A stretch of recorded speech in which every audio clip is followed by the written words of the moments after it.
बिस्मिल्लाहिर्रहमानिर्रहीम। अस्सलाम वालेकुम रहमतुल्लाहि व बरकातुहू। अल्लाह पाक आप लोगों को ईमान, सेहत और तकवा की बेहतरीन हालतों में रखें।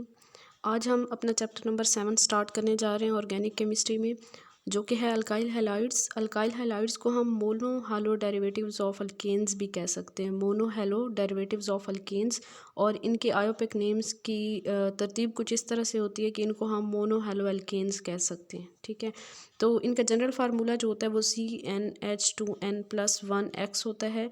और x जो है यहाँ पे फ्लोरीन, क्लोरीन, ब्रोमीन या आयोडीन में से कोई हो सकता है, या फिर इनके जनरल फार्मूला को हम RX से शो भी कर सकते हैं और दरमियान में सिंगल बॉन्ड होता है RX।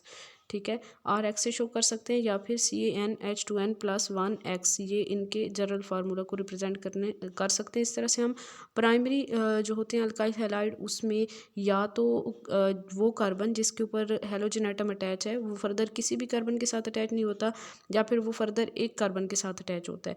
सेकेंडरी अल्काइल हैलाइड्स वो होते हैं जिनमें वो कार्बन जिस पे फंक्शनल ग्रुप यानी कि हैलोजन एटम अटैच है वो फर्दर दो कार्बन के साथ अटैच होता है, और टर्शरी में तीन कार्बन के साथ अटैच होता है। जर्मिनल डाईहैलाइड्स वो होते हैं स्टूडेंट्स जिसमें एक ही कार्बन के ऊपर दो हैलोजन एटम्स अटैच हों, तो उन्हें हम जर्मिनल डाईहैलाइड्स कहेंगे। और विसिनल डाईहैलाइड्स वो होंगे जिनमें दो हैलोजन एटम्स एडजेसेंट कार्बन्स के ऊपर अटैच होंगे। इनको हम ऑर्गेनो हैलोजन कंपाउंड्स भी कहते हैं। अल्काइल हैलाइड्स को हम ऑर्गेनो हैलोजन कंपाउंड्स भी कहते हैं।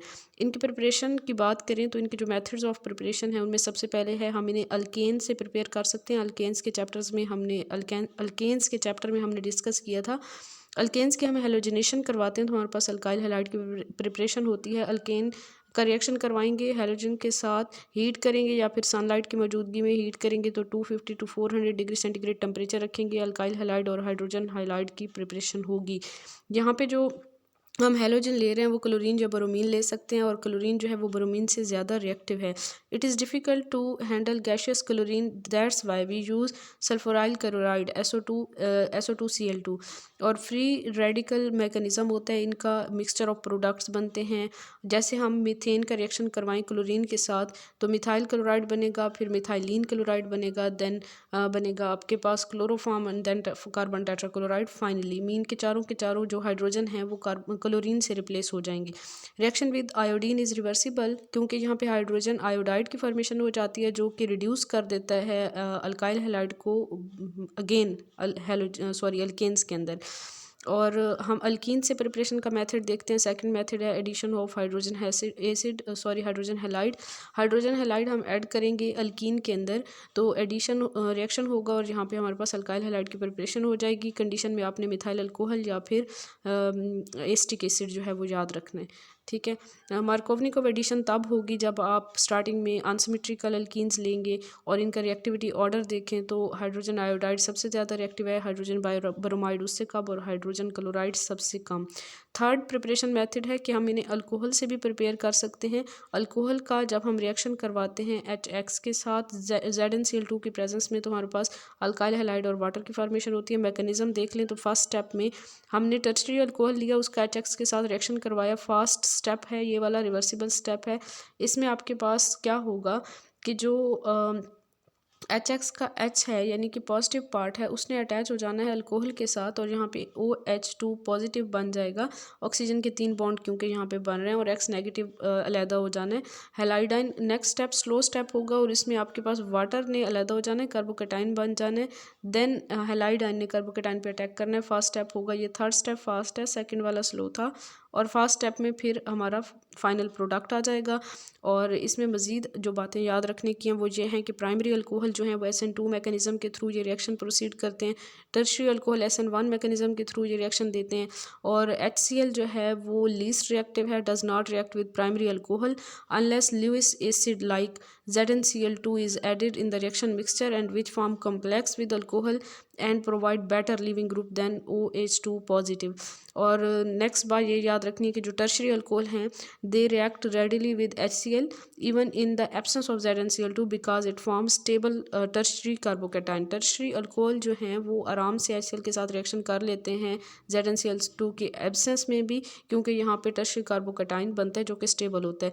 For preparation of alkyl bromide हम क्या करेंगे, अल्कोहल का अल्काइल ब्रोमाइड के साथ रिएक्शन करवाएंगे करेंगे with little concentrated sulphuric acid, और कांस्टेंट बॉइलिंग करेंगे हम इनकी इस मिक्सचर की। और इसके लिए हम बस यही पॉइंट आपने याद रखना है कि अल्काइल ब्रोमाइड की प्रिपरेशन के लिए आपने अल्कोहल के साथ HBr और थोड़ा सा कंसनट्रेटेड H2SO4 लेके और उसको आपने कॉन्स्टेंटली बॉयल करना है, तो तब आपके पास अल्काइल ब्रोमाइड की प्रिपरेशन होगी। KBr plus H2SO4 is change into KHSO4 plus HBr in C2, और यहाँ पे जो है वो रिएक्शन मिक्सचर के अंदर ही HBr की प्रिपरेशन होगी। अगर हम अल्कोहल का HBr के साथ देन रिएक्शन करवाते हैं तो RBr बनेगा, यानी कि अल्काइल ब्रोमाइड और वाटर की प्रिपरेशन हो जाएगी।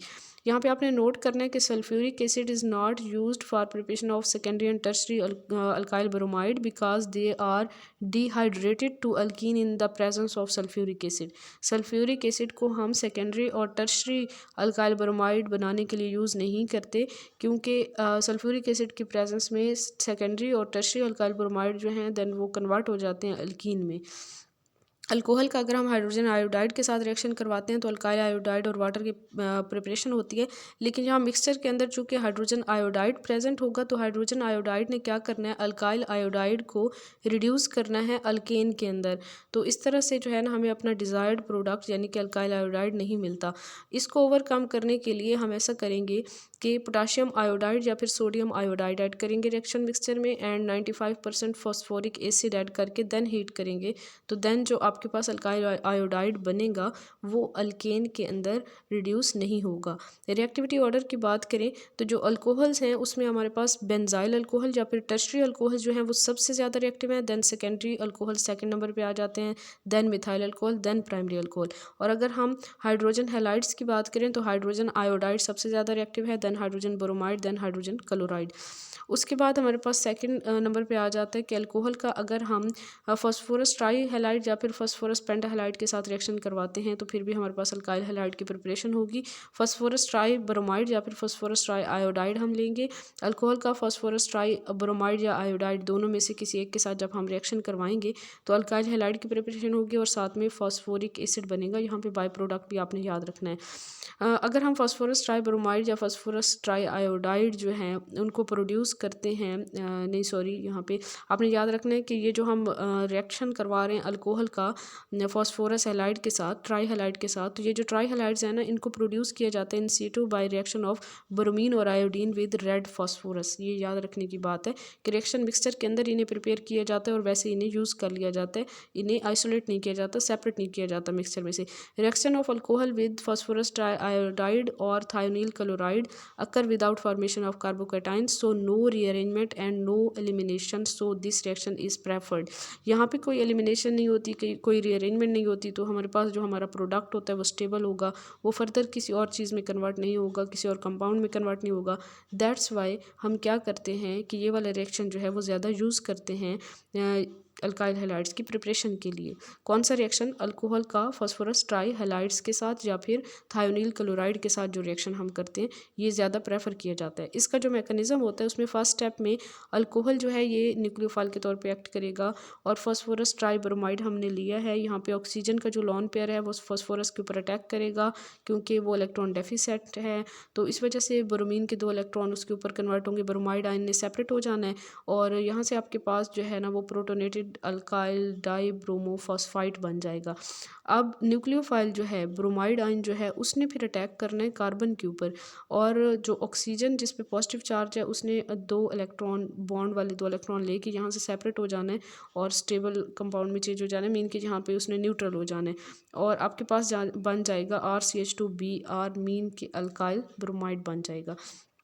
HOPBr2 जो है ये जो आपके पास बना है यहाँ पे ये सारा अलहदा होके इसको जी can react with more alcohol, ये मज़ीद अल्कोहल के साथ रिएक्ट कर सकता है। So 3 moles of the alcohols are converted to alkyl halide by 1 mole of PBr3।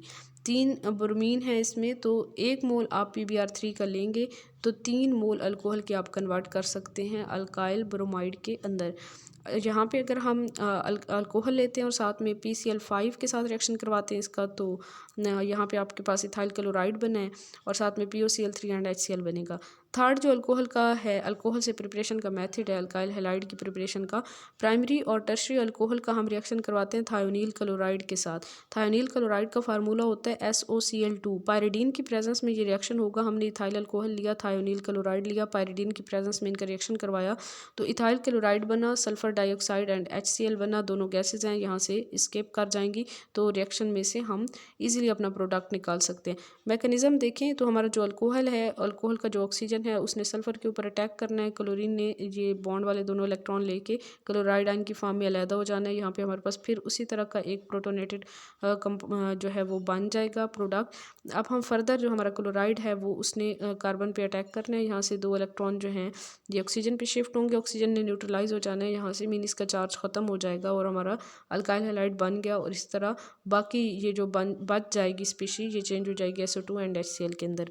From carboxylic acid that is from silver salt of carboxylic acid. Carboxylic acid से या फिर हम कार्बोक्सिलिक एसिड के सिल्वर साल्ट से जब preparation करते हैं तो इसको हम हंस डाइकर रिएक्शन कहते हैं, ठीक है। यहाँ पे हम ड्राई सिल्वर साल्ट लेंगे कार्बोक्सिलिक एसिड का and fluxing with bromine in the presence of CCl4, तो आपके पास अल्काइल ब्रोमाइड बनेगा और carbon dioxide and silver bromide बनेगा। मैकेनिज्म इसका देखें तो आपके पास जो सिल्वर साल्ट है कार्बोक्सिलिक एसिड का उसका ब्रोमीन के साथ रिएक्शन करवाएंगे तो ब्रोमीन जो है उसने सिल्वर को रिप्लेस कर देने हैं, तो इस तरह से हमारे पास दो स्पीशीज़ आ जाएंगी। फर्दर जो आपके पास ये स्पीशी आ गई थी इसने फर्दर ब्रेक होना है और ब्रोमीन फ्री रेडिकल बन जाएगा और RC double bond O radical बन जाएगा। फर्दर इसमें ब्रेक डाउन होगी और R रेडिकल और CO2 बनेगा और R रेडिकल जो है Br2 के साथ इसने रिएक्शन करना है, अल्काइल ब्रोमाइड बना देना है और Br रेडिकल एक और ब्रोमीन फ्री रेडिकल बन जाएगा। R रेडिकल ने फर्दर जो है इस स्पीशी के साथ जो कि सेकंड स्टेप में आपके पास आ रही है इसके साथ रिएक्शन करना है और फिर आपके पास RBr और एक और रेडिकल, तो ये रिएक्शन जो है फ्री रेडिकल मैकेनिज्म के थ्रू प्रोसीड होता चला जाएगा। Bromine give good yield, synthetic utility of this method is limited. Bromine से अच्छी यील्ड तो मिलती है लेकिन इसको इतना ज़्यादा यूज़ नहीं किया जाता। Only primary alkyl halide are obtained in good yields, secondary and tertiary yield is very low. Secondary और टर्शरी अल्काइल हैलाइड के लिए बहुत कम यील्ड हमें ऑब्टेन होती है और प्राइमरी के लिए अच्छी यील्ड ऑब्टेन होती है। अल्काइल हैलाइड ऑब्टेन यानी कि प्राइमरी सबसे ज़्यादा, सेकेंडरी उससे कम और टर्शरी सबसे कम ऑब्टेन होते हैं। By halide exchange, halide exchange से भी हम अल्काइल हैलाइड की प्रिपरेशन कर सकते हैं, मीन कि एक अल्काइल हैलाइड से दूसरे अल्काइल हैलाइड की, particularly suitable for alkyl iodide. और यहाँ पे हम खास तौर पे अल्काइल आयोडाइड की प्रिपरेशन इस मेथड से कर सकते हैं क्योंकि आपको पता है कि अल्काइल आयोडाइड की हम नॉर्मली जब प्रिपरेशन करते हैं तो वहाँ से अल्काइल आयोडाइड ने फर्दर अल्केन में चेंज हो जाना होता है, जो कि पीछे हमने दो मेथड देखे हैं। दूसरे मेथड में तो खैर नहीं होता था, लेकिन फिर वो जो पीछे कुछ डिसएडवांटेजेस हैं उनको ओवरकम करने के लिए ये रिएक्शन यूज़ किया जा सकता है। अल्काइल ब्रोमाइड या अल्काइल क्लोराइड हम लें और उनको ट्रीट करवाएं with solution of sodium iodide in acetone to produce alkyl iodide, ठीक है। अल्काइल ब्रोमाइड या अल्काइल क्लोराइड को लिया जाता है और उनका ट्रीटमेंट करवाया जाता है with solution of sodium iodide in the presence of acetone और इस तरह से अल्काइल आयोडाइड बन जाता है। As iodide ion is very good nucleophile so it displaces other halide from alkyl halide. Iodide ion जो है वो बहुत ज़्यादा अच्छा न्यूक्लियोफाइल है, इसलिए ये बाकी हैलोजेंस जो है उनको रिप्लेस कर देता है, डिस्प्लेस कर देता है अल्काइल हैलाइड के अंदर। जैसा कि आप देखें हमने इथाइल ब्रोमाइड लिया, सोडियम आयोडाइड के साथ रिएक्शन करवाएंगे इन द प्रेजेंस ऑफ एसीटोन, तो इथाइल ब्रोमाइड जो है वो इथाइल आयोडाइड में चेंज हो गया और साथ में सोडियम ब्रोमाइड आ गया। अगर हम अल्काइल क्लोराइड लेते हैं सोडियम आयोडाइड के साथ एसीटोन की प्रेजेंस में रिएक्शन करवाते हैं तो अल्काइल आयोडाइड बनेगा और NaCl बनेगा। और सोडियम ब्रोमाइड जो है ना ये लेस सोलुबल है तो ये प्रेसिपिटेट आउट हो जाएगा और फिर हम फिल्टर कर लेंगे अपने सोल्यूशन को। एलाइलिक हेलोजिनेशन है नेक्स्ट रिएक्शन जिसके थ्रू हम अल्काइल हैलाइड की प्रिपरेशन कर सकते हैं। एलाइलिक हेलोजिनेशन में आप देखें तो एलाइलिक कार्बन वो कार्बन एटम होता है जो कि अटैच होता है एलाइल ग्रुप के साथ, ठीक है। और एलाइलिक हैलाइड हैलाइड वो हेलोजन होगा जो कि एलाइलिक कार्बन के साथ अटैच हो, ठीक है। एलाइलिक कार्बन ये है ना जो कि further CH2 double bond CH के साथ अटैच है, ठीक है। इसके साथ जो कार्बन अटैच है इसको हम कहते हैं एलाइलिक कार्बन और इसके साथ जो हेलोजन अटैच है इसको हम एलाइलिक हैलाइड कहते हैं। तो एलाइलिक हेलोजिनेशन कहेंगे हम इस रिएक्शन को। फॉर्मेशन ऑफ एलाइलिक हैलाइड यानी कि यहाँ पे हम ब्रोमीन या क्लोरीन जो है अटैच करवा सकते हैं। अल्कीन लेंगे हम उसका रिएक्शन करवाएंगे क्लोरीन के साथ इन the presence of at high temperature 400 degree centigrade तक टेम्परेचर लेंगे तो आपके पास एलाइलिक क्लोराइड बनेगा और साथ में HCl बनेगा।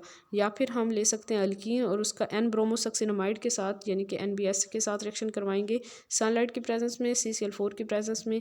देन हमारे पास एलाइलिक ब्रोमाइड बनेगा और साथ में बाई प्रोडक्ट्स।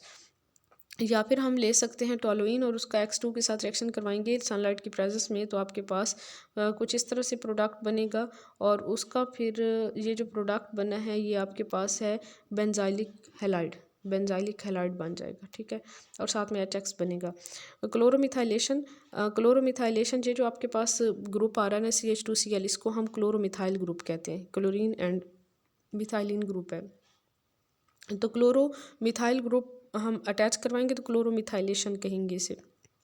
बेंजीन लेंगे, फॉर्मल्डिहाइड लेंगे और HCl के लेंगे और ZnCl2 की प्रेजेंस में, या फिर SnCl2 या फिर H2SO4 या फिर H3PO4 लेंगे 60 डिग्री सेंटीग्रेड टेम्परेचर। अगर हम ZnCl2 ले रहे हैं तो 60 डिग्री सेल्सियस टेम्परेचर लेंगे तो आपके पास बेंजाइल क्लोराइड बन जाएगा, यानी कि क्लोरोमिथाइलेशन का रिएक्शन हो जाएगा और साथ में वाटर की प्रोडक्शन होगी। तो यहाँ पे या तो आप ये लें या फिर बाकी इनमें से कोई जो है वो कंडीशन रख लें। फिजिकल प्रॉपर्टीज़ देखें अल्काइल हैलाइड की, तो methyl chloride, methyl bromide, ethyl chloride वगैरह जो हैं ये गैसेस हैं। Up to carbon 18 colourless liquids हैं। कार्बन 18 से अबव जो हैं वो कलरलेस सॉलिड्स हैं। Usually insoluble in water, soluble in organic solvent. Third point है melting and boiling point higher than corresponding alkanes.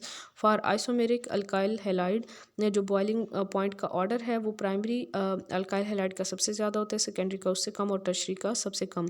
Fourth point ये है कि more dense than hydrocarbons for compounds having same number of carbon atoms. Alkyl iodide जो है वो सबसे ज़्यादा उनकी डेंसिटी होती है, then alkyl bromide, then alkyl chloride. Hydrocarbons की एंड पे आएगी, सबसे कम होगी। Density of iodo, bromo and polychloro compound is higher than water. Iodo, bromo और पोलीक्लोरो कंपाउंड जो है उनकी डेंसिटी वाटर से ज़्यादा होती है। उसके बाद मिथाइलिन क्लोराइड है और क्लोरोफॉर्म है, कार्बन टेट्राक्लोराइड है, और often used as solvent for non polar and moderately polar organic compounds. इनको सॉल्वेंट के तौर पे भी यूज़ किया जाता है, CH2Cl2 को, CHCl3 एंड CCl4 को। Many chloro hydrocarbons including CHCl3 mean chloroform and carbon tetrachloride have a cumulative toxicity, therefore they should be used in fume hoods and with good care। इनको हम fume hoods में या फिर बहुत ज़्यादा care के साथ यूज़ हमें करना चाहिए क्योंकि ये टॉक्सिक होते हैं। केमिकल रिएक्शन की बात करें तो जो अल्काइल हैलाइड हैं इनमें जो हैलोजन के साथ कार्बन अटैच होता है वो पार्शियली पॉजिटिव चार्ज होता है और हैलोजन जो है वो पार्शियली नेगेटिव चार्ज होता है। उस पर रिएक्टिविटी डिपेंड अपॉन 2 फैक्टर्स। यहाँ पे जो है वो पोलैरिटी इंड्यूस हो जाती है। यहाँ पे 2 फैक्टर्स आ जाते हैं। CX बॉन्ड पोलैरिटी जो है ये एक रिएक्टिविटी के लिए एक इंपॉर्टेंट फैक्टर है और दूसरा CX bond energy. CX bond polarity के लिहाज से हम देखें तो इलेक्ट्रोनेगेटिविटी डिफरेंस आ जाता है यहाँ पे कार्बन और हैलोजन एटम के दरमियान। तो फ्लोरीन जो है वो सबसे ज़्यादा इलेक्ट्रोनेगेटिव है, इसकी इलेक्ट्रोनेगेटिविटी 4 होती है, क्लोरीन की 3 होती है, ब्रोमीन की 2.8 होती है और आयोडीन की 2.5 होती है, कार्बन की 2.5 होती है और हाइड्रोजन की 2.1 होती है। ये इलेक्ट्रोनेगेटिविटीज़ की वैल्यूज़ इनकी याद कर लें अकॉर्डिंग टू पॉलिंग स्केल। उसके बाद आप देखें तो सबसे ज़्यादा रिएक्टिव जो होगा वो अल्काइल फ्लोराइड होगा, सब उससे कम alkyl chloride, then alkyl bromide, then alkyl iodide, सबसे कम रिएक्टिव होगा अकॉर्डिंग टू पोलैरिटी। अगर हम CX की बॉन्ड एनर्जी की बात करते हैं तो रिएक्टिविटी ऑर्डर कुछ इस तरह से होगा, बॉन्ड एनर्जी के लिहाज से उलट हो जाएगा। अल्काइल आयोडाइड जो है, अल्काइल आयोडाइड सबसे ज़्यादा रिएक्टिव, अल्काइल ब्रोमाइड उससे कम, अल्काइल क्लोराइड उससे कम एंड अल्काइल फ्लोराइड सबसे कम। बॉन्ड एनर्जी अगर आप देखें तो CF जो है कार्बन और फ्लोरीन के बॉन्ड की एनर्जी 446 किलो जूल पर मोल है, कार्बन क्लोरीन की 346, कार्बन ब्रोमीन की 290, कार्बन आयोडीन की 228 एंड कार्बन हाइड्रोजन की 413। तो CX जो बॉन्ड एनर्जी है इस कंट्रोलिंग फैक्टर। सो एक्चुअल जो रिएक्टिविटी ऑर्डर है वो हम बॉन्ड एनर्जी वाला लेंगे, बॉन्ड पोलैरिटी वाला नहीं लेंगे। तो बॉन्ड एनर्जी जो है वो कंट्रोलिंग फैक्टर है, तो उसके लिहाज से हमारे पास जो अल्काइल हैलाइड का जो रिएक्टिविटी ऑर्डर है वो अल्काइल आयोडाइड सबसे ज़्यादा रिएक्टिव होते हैं, ब्रोमाइड उससे कम, क्लोराइड उससे कम एंड फ्लोराइड सबसे कम। न्यूक्लियोफिलिक सब्सटीट्यूशन रिएक्शंस की बात करें तो SN2 रिएक्शंस हमने पहले देखने हैं। The reaction in which a nucleophile replaces another atom और group of atoms called nucleophilic substitution reactions. हम न्यूक्लियोफिलिक सब्सटीट्यूशन रिएक्शंस को किस तरह से डिफाइन करते हैं कि वो रिएक्शन जिसमें एक न्यूक्लियोफाइल जो है वो किसी एटम या ग्रुप ऑफ एटम्स को रिप्लेस करता है, तो इनको हम न्यूक्लियोफिलिक सब्सटीट्यूशन रिएक्शंस कहते हैं। उसके बाद हमारे पास आ जाते हैं nucleophilic substitution bimolecular reaction, यानी कि SN2 को हम कहते हैं nucleophilic substitution bimolecular reactions. और अगर हमारे पास सॉल्वेंट जो है अगर solvent itself act as a nucleophile mechanism will be bimolecular but experimentally determined kinetics will be pseudo first order. अगर हमारे पास जो हमारा सॉल्वेंट है वो खुद न्यूक्लियोफाइल के तौर पे एक्ट कर रहा हो तो हमारे पास जो मैकेनिज्म है वो तो बायोमॉलिक्यूलर होगा, लेकिन एक्सपेरिमेंटली जो हम काइनेटिक्स डिटरमाइन करेंगे उसके अकॉर्डिंग हमारे पास ये सीडो फास्ट ऑर्डर रिएक्शन होगा, क्योंकि जो हमारा सॉल्वेंट होता है वो लार्ज अमाउंट में प्रेजेंट होता है तो वो कांस्टेंट होती है उसकी concentration, almost concentration of solvent is constant, that's why pseudo first order reaction होगा। कैरेक्टरिस्टिक्स ऑफ SN2 रिएक्शन देखें तो वन स्टेप रिएक्शन होते हैं ये। Extent of bond making is equal to extent of bond breaking. Third point आ जाता है characteristics में कि when nucleophile attack at electrophilic carbon of alkyl halide state of hybridisation of the carbon changes from sp3 to sp2। जब nucleophile attack करते हैं तो carbon की स्टेट ऑफ हाइब्रिडाइजेशन sp3 से sp2 में चेंज होती है, टेट्राहेड्रल से प्लेनर में चेंज हो जाएगी। Nucleophile has enough space for attack, और न्यूक्लियोफाइल जो है उसके पास काफ़ी स्पेस होती है, वो अटैक कर सकता है दोनों साइडों से, ठीक है। A transition state produced in which leaving group and carbon bond breaking and nucleophile and carbon bond forms. एक ट्रांजिशन स्टेट बनती है जिसमें हमने दोनों बॉन्ड शो किए होते हैं, लिविंग ग्रुप और कार्बन का भी और अटैकिंग न्यूक्लियोफाइल और कार्बन का भी। तो दोनों बॉन्ड्स आप कह लें कि at a time bond formation and breaking हो रही होती है, क्योंकि स्ट्रक्चर कुछ इस तरह से होता है ट्रांजिशन स्टेट का। Two molecules are involved in rate determining steps, so it's bimolecular reaction. यहाँ पे दो मॉलिक्यूल्स इन्वॉल्व होते हैं तो इसलिए ये बाईमॉलिक्यूलर रिएक्शन होगा। जैसे हम देखें न्यूक्लियोफाइल हमारा OH है, OH नेगेटिव है, इसने अटैक करना है इसके ऊपर जो हमारा सबस्ट्रेट है जो कि अल्काइल हैलाइड है, जो कि आपके पास एक प्राइमरी अल्काइल हैलाइड है यानी CH3Br है। कार्बन के ऊपर पार्शियल पॉजिटिव चार्ज है, ब्रोमीन के ऊपर पार्शियल नेगेटिव चार्ज है। इस OH नेगेटिव ने कार्बन पे अटैक करना है।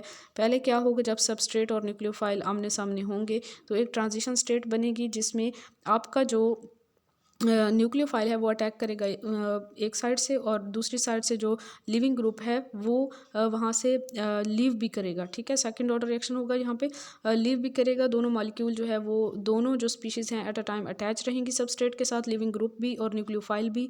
अनहाइब्रिडाइज जो p ऑर्बिटल्स होंगे ना कार्बन के 2pz वाले ऑर्बिटल्स, उनके साथ बेसिकली जो है ना यहाँ पे ये ओवरलैपिंग हो जाएगी लिविंग ग्रुप की 2pz के साथ, ठीक है। और OH नेगेटिव जो है उसकी हो जाएगी sp2 के साथ। ट्रांजिशन स्टेट ये बनेगा। उसके बाद फर्दर ऐसा होगा कि इन्वर्टेड मॉलिक्यूल हमें मिल जाएगा, क्योंकि एक साइड से लिविंग ग्रुप जा रहा है और दूसरी साइड से जो है वो न्यूक्लियोफाइल आ रहा है, तो यहाँ पे इन्वर्टेड मॉलिक्यूल बनेगा। Br नेगेटिव जो है वो लिविंग ग्रुप है, इसको लिविंग न्यूक्लियोफाइल या फिर न्यूक्लियोफ्यूज भी कह सकते हैं, ठीक है। सिक्स जो करैक्टर है वो आ जाता है कि nucleophile attack opposite side to the leaving group and product has inverted configuration. इसको हम वेल्डन इन्वर्जन भी कहते हैं, ठीक है, वाल्डन इन्वर्जन भी कहते हैं। प्रोडक्ट जो है उसकी इन्वर्टेड कन्फिग्रेशन होती है। और अगर हम यहाँ पे रेट ऑफ रिएक्शन की बात करें, सबस्ट्रेट और न्यूक्लियोफाइल दोनों यहाँ पे पार्टिसिपेट कर रहे हैं, तो ये सेकंड ऑर्डर रिएक्शन होगा। और ऊपर मैंने आपको वो सॉल्वेंट वाला पॉइंट जो है पहले ही एक्सप्लेन कर दिया। उसके बाद जी 8th पॉइंट आ जाता है कि primary alkyl halide generally follow SN2 mechanism, ठीक है। प्राइमरी अल्काइल हैलाइड ज़्यादातर SN2 मैकेनिज्म फॉलो करते हैं। This reaction generally occurs in non polar solvent. ये जो SN2 मैकेनिज्म है ये ज़्यादातर नॉन पोलर सॉल्वेंट्स में होता है एंड इन गैस फेज और गैशियस स्टेट में।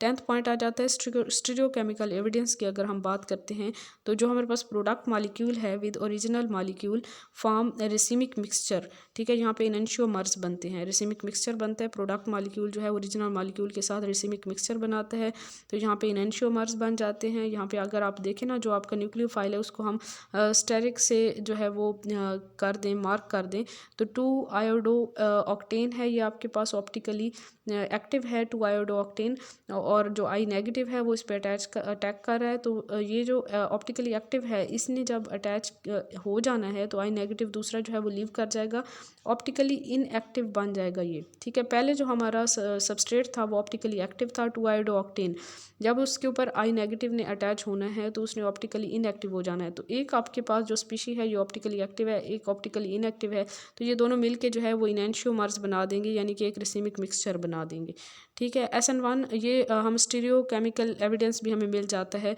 इन्वर्जन ऑफ कन्फिग्रेशन का, ठीक है। जो हम बात कर रहे हैं SN2 मैकेनिज्म के अंदर के जो हमारा प्रोडक्ट बनता है उसकी कन्फिग्रेशन इन्वर्टेड होती है, जिसे वाल्डन इन्वर्जन भी कहते हैं, ठीक है। SN1 रिएक्शन की बात करते हैं, nucleophilic substitution unimolecular reactions are called SN1 reactions, और इसमें कैरेक्टरिस्टिक फीचर्स हम उसी तरह देखेंगे SN2 रिएक्शन की तरह। पहला पॉइंट आ जाता है कि ये 2 स्टेप मैकेनिज्म होता है। फर्स्ट स्टेप जो है ये रिवर्सिबल आयोनाइजेशन होती है अल्काइल हैलाइड की इन the presence of polar solvent. वहाँ पे हम नॉन पोलर सॉल्वेंट या फिर गैशियस फेज ले रहे थे SN2 में। SN1 में पोलर सॉल्वेंट लेते हैं जैसे कि एसीटोन या इथाइल अल्कोहल और जहाँ पे प्लेनर जो sp2 हाइब्रिडाइज्ड कार्बोकैटाइन है वो प्रोड्यूस होता है। और ये स्लो स्टेप होता है। पहला स्टेप जो होता है स्लो स्टेप होता है, पोलर सॉल्वेंट की मौजूदगी में होता है, आयनाइजेशन होती है और प्लेनर कार्बोकैटाइन बनता है, लिविंग ग्रुप लीव कर जाता है। स्टेप 2 जो है उसमें न्यूक्लियोफाइल अटैक कर सकता है on carbocation to give final product. Fast step होता है ये। न्यूक्लियोफाइल दोनों तरफ से अब अटैक कर सकेगा। यहाँ पे पिछले जो आपका SN2 मैकेनिज्म था उसमें एक ही साइड से अटैक कर सकता है, इसलिए वहाँ पे 100% जो है वो इन्वर्जन ऑफ कॉन्फ़िगरेशन होती है। Nucleophile can attack on planar carbocation either side, so 50% inversion of configuration and 50% retention of configuration occur. तो यहाँ पे आप देखें तो OH नेगेटिव जो है वो दोनों साइडों में से कहीं से भी अटैक कर सकता है, क्योंकि यहाँ पे काफ़ी स्पेस है। फास्ट स्टेप होता है और यहाँ पे 50% retention of configuration and 50% inversion of configuration होती है। रेसिमेट बन जाएगा यहाँ पे, ठीक है। और यूनिमॉलिक्यूलर मैकेनिज्म होता है। ये रेट जो है वो डिपेंड करता है अल्काइल हैलाइड की कॉन्फ़िगरेशन कंसंट्रेशन के ऊपर, so it's first order mechanism generally occurs in polar solvent and tertiary alkyl halide generally follow SN1 mechanism. Stereochemical evidences की बात करते हैं तो if we take optically active substance we are expected to get a racemic mixture of product. अगर हम starting में एक optically active substance ले लेते हैं ना तो हमारे पास रिसिमिक मिक्सचर बन जाएगा, क्योंकि 50% inversion of configuration and 50% retention of configuration. And note secondary alkyl halide give both SN1 और SN2 mechanism depending upon the conditions. उसके बाद जी हम यहाँ से आगे जाएंगे पेज नंबर 10A पे। कुछ मिसिंग हो गया था तो वहाँ से हम देखते हैं 10A पेज। ये जी नोट्स में हमारा पेज नंबर 10A है। पेज नंबर 10A से आगे हम जाएंगे और यहाँ से कंप्लीट करने के बाद इस टॉपिक को फिर अगेन हम पीछे जाएंगे, ठीक है। Factor affecting rates of SN reactions. कौन से फैक्टर हैं जो न्यूक्लियोफिलिक सब्स्टिट्यूशन रिएक्शंस के ऊपर इफेक्ट करते हैं? फर्स्ट ऑफ ऑल है the effect of the structure of substrate. Substrate का स्ट्रक्चर भी इफेक्ट करता है SN रिएक्शंस के ऊपर। SN2 रिएक्शन जो है इसमें अगर हम देखें SN2 रिएक्शन बहुत ईजीली मिथाइल मिथाइल हैलाइड जो है वो देंगे, या फिर प्राइमरी, उसके बाद सेकेंडरी, उसके बाद टर्शरी, क्योंकि जो टर्शरी है ना उसमें स्टेरिक हिंड्रेंस का फैक्टर ऑपरेट हो जाता है, ठीक है। इवन द न्यूक्लियोपेंटाइल हैलाइड जो है, जो कि प्राइमरी अल्काइल हैलाइड है, बहुत ज़्यादा अनरिएक्टिव है क्योंकि उसमें स्टेरिक हिंड्रेंस आ जाती है, बल्कि ग्रुप्स आ जाते हैं in SN2 mechanism because of steric crowding in the transition state by the methyl group of the beta carbon, ठीक है। तो यहाँ पे इसको एक्सप्लेन भी कर दिया गया है कि न्यूक्लियोपेंटाइल हैलाइड जो है वो बहुत ज़्यादा अनरिएक्टिव क्यों है, क्योंकि SN2 मैकेनिज्म के अंदर स्टेरिक क्राउडिंग आ जाती है ट्रांजिशन स्टेट के अंदर मिथाइल ग्रुप्स की बीटा कार्बन के ऊपर, ठीक है। SN1 मैकेनिज्म की बात करें तो कौन से अल्काइल हैलाइड हैं जो इजीली SN1 रिएक्शन देते हैं और कौन से हैं जो इजीली नहीं देते? तो टर्शरी अल्काइल हैलाइड बहुत इजीली देते हैं SN1 मैकेनिज्म, और सेकेंडरी उससे कम, और प्राइमरी उससे कम, और मिथाइल सबसे कम। कार्बोकैटाइन कैन अंडरगो रीअरेंजमेंट, और SN1 मैकेनिज्म के अंदर कार्बोकैटाइन जो है उसमें रीअरेंजमेंट भी होती है। The effect of the nucleophile. Nucleophile का क्या इफेक्ट होता है? SN1 में कोई इफेक्ट नहीं होता। Nucleophile can involve in rate determining step, क्योंकि न्यूक्लियोफाइल जो है वो रेट डिटरमाइनिंग स्टेप में इन्वॉल्व हो रहा होता है। SN2 में जो रेट है वो डिपेंड कर रहा होता है न्यूक्लियोफाइल की कंसंट्रेशन पे, as well as nature of nucleophile mean reactivity और न्यूक्लियोफिलिसिटी। तो हम जो है ना न्यूक्लियोफिलिसिटी को अगर डिफाइन करें तो ability to donate electron pair to carbon is called nucleophilicity. तो SN2 में जो रेट है वो न्यूक्लियोफाइल की कंसंट्रेशन के साथ साथ उसकी नेचर या उसकी ability to donate electron pair to carbon पे भी डिपेंड कर रहा होता है, मीन उसकी न्यूक्लियोफिलिसिटी पे भी SN2 मैकेनिज्म डिपेंड कर रहा होता है। However nucleophilicity is not always parallel to their basicity, लेकिन ज़रूरी नहीं है कि न्यूक्लियोफिलिसिटी हमेशा बेसिसिटी के इक्वल ही आए। Nucleophile with negative charge greater charge होगा तो ग्रेटर न्यूक्लियोफिलिसिटी होगी, जैसे OH नेगेटिव जो है ज़्यादा अच्छा न्यूक्लियोफाइल है as compared to water.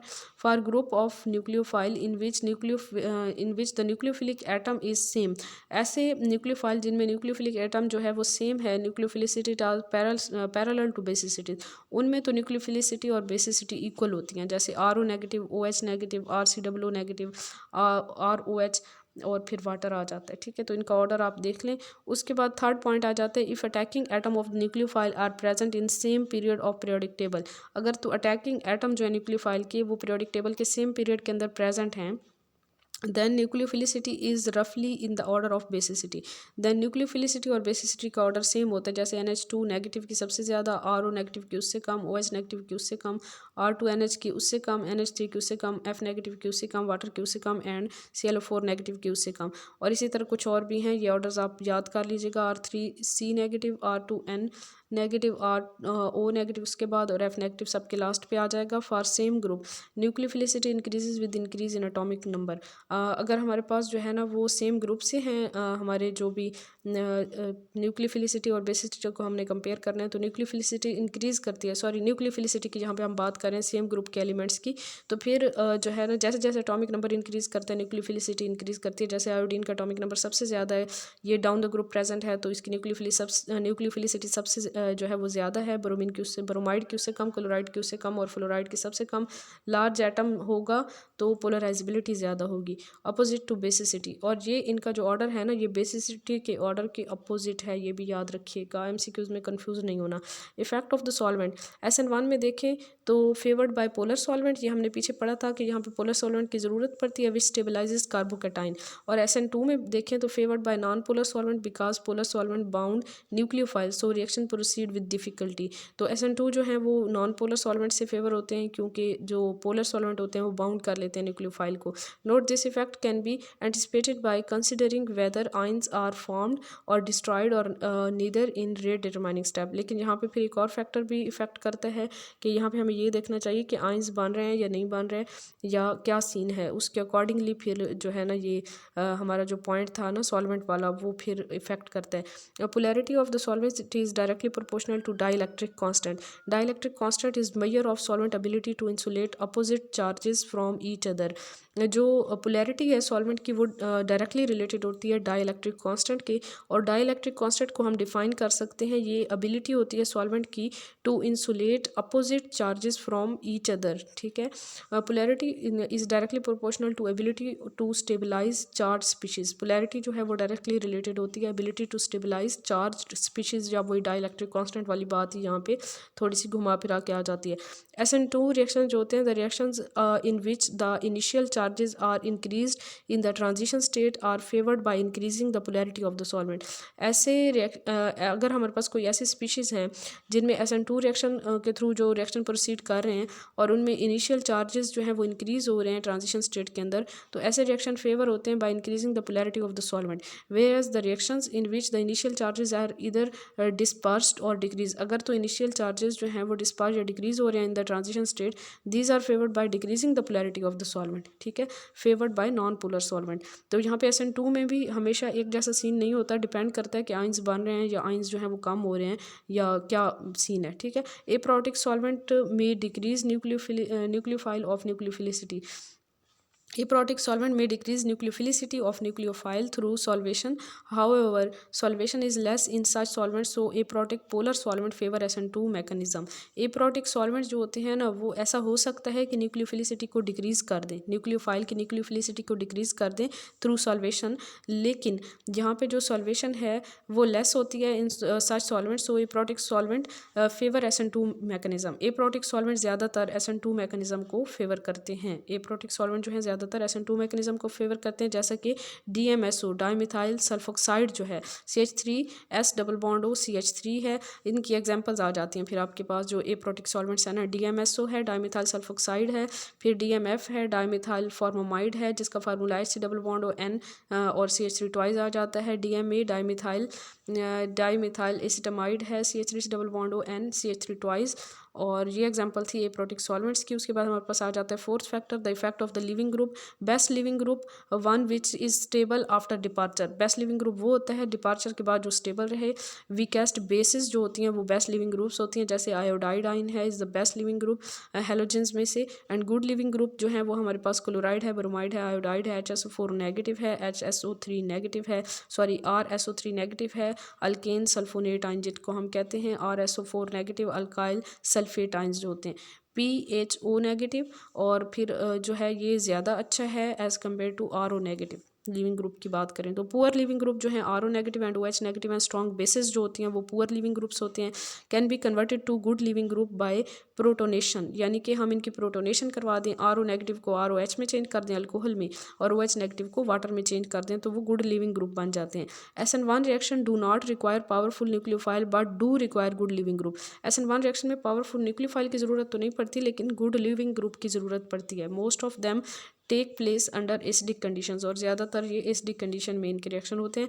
SN2 reaction do require powerful nucleophile mostly take place under basic neutral condition. SN2 reaction जो होते हैं उन्हें पावरफुल न्यूक्लियोफाइल की ज़रूरत भी होती है, और ये ज़्यादातर बेसिक या न्यूट्रल कंडीशन में प्रोसीड करते हैं। नेक्स्ट जी हमने बीटा एलिमिनेशन रिएक्शन स्टार्ट करने हैं, तो अब इतना लेक्चर काफ़ी है। इंशाल्लाह ताला नेक्स्ट लेक्चर में मैं आपको इस चैप्टर का फर्दर पार्ट जो है वो कंप्लीट करवाऊंगी। तो नेक्स्ट लेक्चर में इंशाल्लाह ताला हम बीटा एलिमिनेशन रिएक्शन से स्टार्ट करेंगे अल्काइल हैलाइड के चैप्टर को, और कोशिश करेंगे कि नेक्स्ट लेक्चर में कवर कर लें। तब तक अपना ख्याल रखिए, अपनी दुआओं में याद रखिए। जज़ाकल्लाहु खैरन कसीरा। अल्लाह हाफिज़।